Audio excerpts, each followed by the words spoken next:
বর্ষিয়ান রাজনীতিবিদ তোফায়েল আহমেদ মারা গিয়েছেন। আল্লাহ তার বেহেশত নসিব করুন।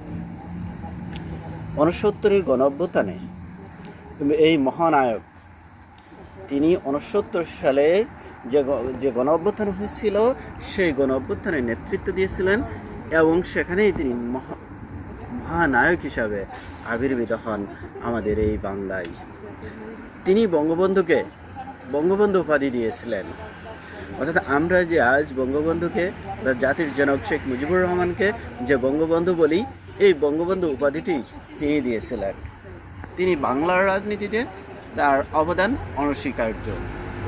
সেই ৬৯-এর গণ অভ্যুত্থান, ৭০-এর নির্বাচন এবং ৭১-এর স্বাধীনতার যুদ্ধে তিনি সাংগঠনিক হিসাবে দায়িত্ব পালন করেন।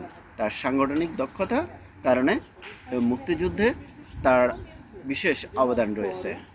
শুধু মুক্তিযুদ্ধ এবং মুক্তিযুদ্ধ নয়, মুক্তিযুদ্ধ পরবর্তীতেও আওয়ামী লীগের সাথে তিনি একনিষ্ঠভাবে কাজ করে গিয়েছেন।